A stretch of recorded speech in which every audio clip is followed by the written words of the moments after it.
Hi friends! Today I am going to be talking about the Montauk shirt TikTok grocery store lady. I have seen a couple different YouTubers make little commentary pieces on her and that situation, and there's a question that I have that I haven't heard anyone say. Or perhaps it's just an observation. You can decide. We're talking about that, and I'm going to give you guys a couple little life updates with me. The reason that I've been talking about TikTok stuff lately is not because Contextually Human is on TikTok yet. It's not because Always the One Smiling is on TikTok yet. Neither of those are the case. Just another Jamie VB, not on TikTok yet. But what is on TikTok is a courthouse kidnapping. And for those of you who have been watching me for a while, you already know. If you haven't and you're curious about that, go visit this website right here. This is my website. And ever since all of that happened, it's been about 4 years, it has kind of changed the trajectory of my future and my life and my career and everything. And I don't really scroll on TikTok that much. I just kind of post little clips for awareness and to talk about the website because that's in the bio on that TikTok. So I am getting like secondhand reports, okay, from YouTube, because there's a couple YouTube channels that just make videos about TikTok drama, and they're very entertaining. They're very interesting. And they include the videos and the clips and everything from these people and give a little bit of commentary. Some of these things go viral and blow up like crazy. If you watch my last video, it was about cake pops going to court. Yeah, no, I'm not kidding. That sentence should be a punchline of some kind of joke. It isn't. That was actually, if you haven't seen that one, go watch it. If you're watching this on YouTube, I'm going to put that like here or here at the end of this video so you can watch it. If you're watching this on Facebook, go to YouTube, go to my YouTube little vlog channel, and you'll see the TikTok cake pop shenanigans, the video that I made on that. But it is fun to make these little lighthearted conflict, if you will, videos rather than some of the heavier stuff that I talk about in a lot of my videos. And how I actually started even making these videos was speaking out about what was happening with me and my children at the time. And something that I'm working on right now is taking notes to do just a total recap. That channel, the Courthouse Kidnapping channel, has been up for about 2 years, a little longer. And it's time to just put it all together. You know, when people come to that channel, usually from the website, you would have to watch a lot of hours of videos to get the whole story. And it's still going to be a couple hours. There's no way that this upcoming video is going to be less than an hour. Just no way. The story, there's too much to tell. But I've been taking notes for it because I don't take notes for all my videos, but in the important ones like that, there are things I don't want to miss, especially because it's intense emotions. You can tell that I get upset still a little bit when talking about it, but it's important. It's important to speak the truth. It's important that people know that these dangers are out there. And if I have to use my story as a template for someone else's mourning to protect their children from these just unsuspecting predatory attorneys, I will do that. And I'm okay with that. There's a lot of attributional ambiguity in what happened. And what I mean by that is there were a lot of hands in the pot stirring to make sure that the outcome was what it was. And there wasn't anything I could do about it. It was a pot that I did not have access to at all as a parent, as their parent. And actually, their other parents didn't have a whole bunch of access to it either. And you're like, Jamie, what are you talking about? It's coming. That recap is coming. Until then, if you have questions, which are, I mean, one of my friends from high school messaged me the other day. I don't check my messages very often for a couple different reasons. One, it's mostly spam. Two, when I open up Messenger and see all those messages, I immediately get overwhelmed. That could be a bit of a trauma response from everything that's happened over the last 4 years, because I don't remember having that reaction before when I used to open my messages. A lot of these videos, I talk about the little lingering trauma responses that I have now. And I try to incorporate kind of little coaching inserts into all of my content as a little bit of covert coaching. So I try to keep everything entertaining and lighthearted. Some of the things I talk about aren't so lighthearted, but even then, I still will try to put like a joke or two somewhere just to make it emotionally palatable for everyone. I don't ever want anyone to leave any of my videos feeling any kind of hopelessness or despair. That's not the intention of these at all, not even close. It's the exact opposite of the intention of these videos. I'm so grateful for you. I believe that we all need each other, and I really hope that I can bring even a little bit of light, even if it's a little micro moment of joy to your day. That is the intention of these videos, and that is my purpose. It has always been my life purpose before everything happened, and will continue to be my life purpose. I've known this since I was a child. So if you have questions about courthouse kidnapping or are just intrigued, which especially all parents, you should be, you need to know that this happens, that these dangers exist, that these predators exist, and they don't look like predators. They look like women in suits. So that's that. And I also recently kind of relaunched my coaching business after the last 4 years. And that website is right here. It's Contextually Human Coaching. And what I want everyone to know is my coaching business before everything happened was called New Tomorrow Coaching. And I still love that name. I love the idea of tomorrow doesn't have to be what today was. You can make moves, and there are ways that you can change it, even if it's just by changing your mindset. That can change things exponentially for you and your life and how they're going and how you're dealing with how life is going.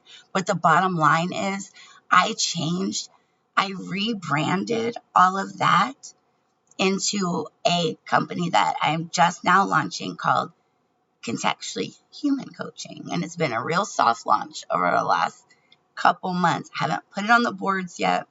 What I mean is like the life coaching boards, like Life Coach Spotter, Numi, and there's a couple other ones where coaches get clients. That's just how it goes. You can have a website and you can be on Google, but until you're really an established website, when someone puts life coach into their Google search bar, even with your city, yours is not going to pop up right up top. Like you have to, that's how websites work.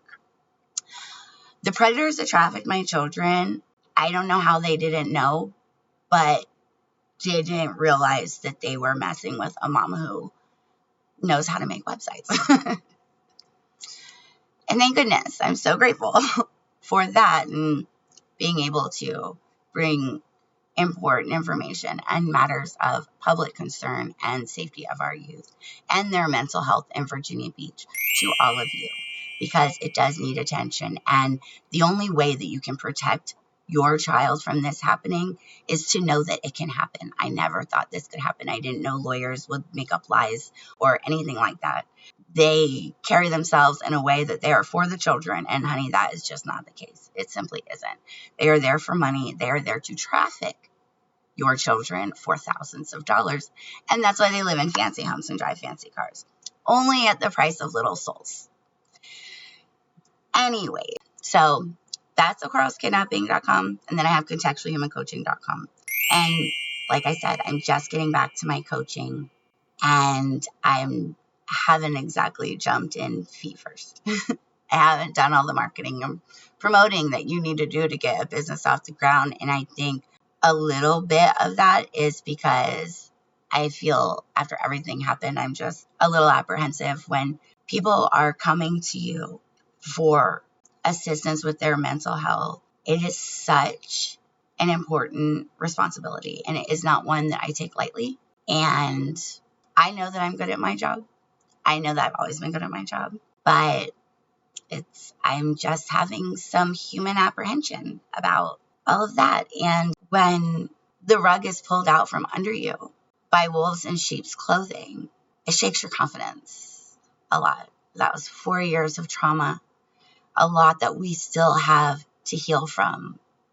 And I got a really, really amazing, awesome text the other morning that I have been waiting for 4 years. And it made my whole day, and I've just been kind of beaming ever since. So know that things are moving in the right direction. It took a lot of time and a lot of tears to deal with the crimes of others and to cope. And we're not out of the woods yet. These things take time, but healing is in progress, and I just couldn't be happier. You know, my face when I think about my baby. Like, you can see it. I know you can see it. So, anyways, that's all that.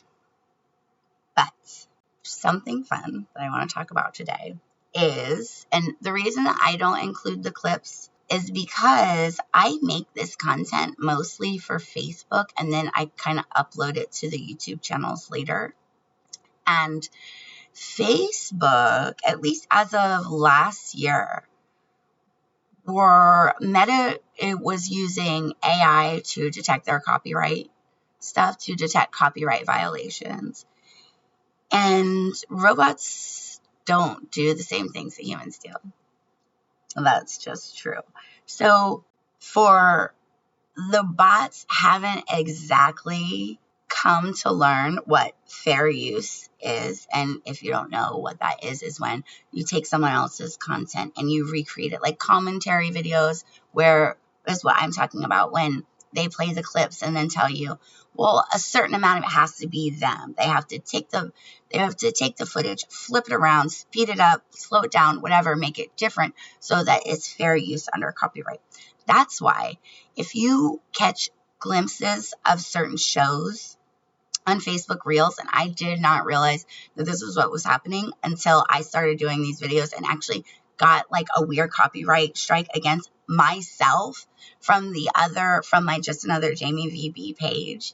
So weird. That was like right at the beginning when they started doing the bots for content violations. I don't know if they're still using AI. I was able to reach out to Meta and be like, hey, that's me. And it was resolved. But if you're watching those shows on Facebook and like one of the roommates watches little SVU clips on Facebook Reels, and I always wondered why the voices were high, like it was sped up like they were Alvin Chipmunk voices.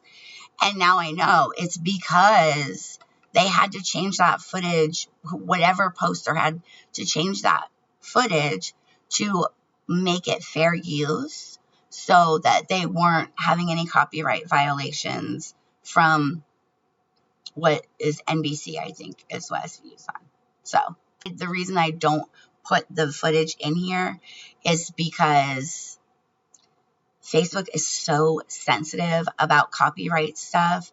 I mean, I've downloaded royalty-free footage for like some voiceover stuff that I was doing. And even though I downloaded it from a royalty-free website, I still got copyright stuff with Meta when I put it on Facebook. So I'm just going to tell you about it. I'm pretty sure I can sum it up anyways. And if I haven't done a good job, you could just go over to YouTube and in your search bar, type in TikTok grocery store girl Montauk shirt. That shirt was very present. I mean, she had the thing like that. Olivia was sure she was wearing. Anyways, and it will show you. You'll be able to see the clips and stuff because on YouTube, it's different. The copyright stuff is different. On YouTube, somebody has to report you for copyright. Like the other user has to report you. For Meta, it's not. Meta can just report you against yourself. So this is what happened. There is a TikToker. I do not remember her name. Apparently she lives in New York City, and it's confusing because she had grocery store content on her TikTok. They showed it. I don't know what grocery store it was. Oh, it was in New York City. It looked like a regular grocery store to me. But anyways, this TikToker was going on vacation for 4th of July with her friends, I suppose. And they went somewhere rural. That's such a weird word to say. That was a little bit more isolated, a little bit more country vibes. Oh my goodness, I love that. Take me camping. Take me somewhere where nobody's around. Take me somewhere where I don't have cell service. Obviously not if I don't know you. That's creepy. But like for family stuff, yeah, let's go somewhere quiet where we can play games and just enjoy each other. Like I love that. I love a quiet, like countryside little, even just going to like Williamsburg it's such a quaint little town. You can go there in the summertime and there are just little shops and it's just like it's very like sleepy town vibes, and I just love it. It's sweet and romantic and peaceful and I love it. But she was going to somewhere in the mountains and she had placed an order for groceries for their food for the week with Sam's Club. And at first glance, she says Sam's Club so many times that you almost wonder if this is an undisclosed sponsorship. But that doesn't make any sense because the whole time she's also complaining about Sam's Club because her order was canceled 3 times. So it doesn't feel like a sponsorship because why would that make anyone want to place an order with Sam's Club? Like, that doesn't work. I don't know. So her order got canceled 3 times and she had to go to the local grocery store. Girl walks in this grocery store. She's filming, right? Filming herself. And I mean, she was filming like some of the stuff around too. The first thing in her video is she's pointing at the walkway. It's the regular grocery store entrance at her carts. And she goes, oh, this is so country. This is so country vibes. So country store vibes. Mm-hmm. Yeah, well, you are in the country, ma'am. But then she goes on to act like she is being physically harmed just by being in this grocery store. Like, she was shitting on this grocery store so much. She kept saying, oh, it feels like I'm in a simulation. This has to be a simulation. Saying that there wasn't enough selections from things, talking about just kind of implying that it was like dirty. I saw the footage. It looked like a regular damn grocery store to me. I mean, it wasn't a fresh market, but it was a grocery store. It was like a Food Lion. That's what it looked like, a Food Lion to me, but like smaller. If you live in Virginia Beach, you know what Food Lion is. Just a regular grocery store. People go get their groceries. Doesn't seem like that big of a deal. And the whole time she was saying, I'm so mad at Sam's Club that I have to be here. Da, da, da, da. Her friend that was behind her pushing the cart, she even goes on to say at one point, I think her name was Laura. I could not get her drunk or high enough to come in this grocery store again. I mean, you would literally think that the air or something in this grocery store was physically hurting this woman, or that she had never just been in a grocery store before. It was very weird, very bizarre. It made me wonder how drunk or high she was when she made that video, to be honest. And a lot of the YouTubers have made really funny videos over it, and it's great. Actually, if you're watching this on YouTube on mine, I will link some of those below in the description so you go watch them. It's great. But none of the videos that I saw had this question. And maybe this is just a Jamie question. But She was downing this grocery store the whole time and saying how mad she was at Sam's Club because she didn't get her order and this grocery store didn't have the selection that they were looking for and blah, blah, blah, blah, blah, blah, blah, and whatever. And forgive me, but first of all, Sam's Club is a wholesale retailer. So just by its very nature, selection is not Sam's Club's strong point. I was just at Sam's Club 2 weeks ago. Not this weekend, but last weekend. One of the roommates was like, you look like you need to get a house. Want to come to Sam's Club? And I was like, yup, I did need to get out of the house. And we went there. I hadn't been to Sam's Club in so many years. And yeah, it's a big store. They have a lot of big boxes with things. But as far as selection goes, that's not what that store is for. Bulk item stores are not generally known for selection. The packages that they sell are very big, and Sam's Club is a big place. But if they had the selection that you would find at a regular grocery store, like a Food Lion, that place would need to be so much bigger because they don't sell one bottle. It's like 3 bottles of ranch. And you're only going to get to select probably from one type of ranch. So don't get picky. But it's fine because the prices are what they are because it's wholesale. And that's why people go there. People shop wholesale, not for the selection. They do it for the prices. And it's amazing, especially if you have a big family or you're running a big operation. Wholesale's where it's at. So that's where my confusion comes in. I mean, yeah, she did say she was ordering, like she made a Sam's Club order. So maybe Sam's Club online has more selections in the store, which would make sense if they're delivering from a Sam's Club warehouse or factory. But if they're delivering it from the local Sam's Club that's in that town, the selection should still be small. You guys remember during the Diddy trial? Oh my God, she's bringing up the Diddy trial. Oh, yes, I am. If you followed me back then, I definitely covered that trial. I mean, I was every day. I was watching, like, listening to all of the journalists, all the reporters report from inside the courthouse, outside the courthouse, blah, blah, blah. And in the beginning of the Diddy trial, Diddy's lawyer, released a statement that said,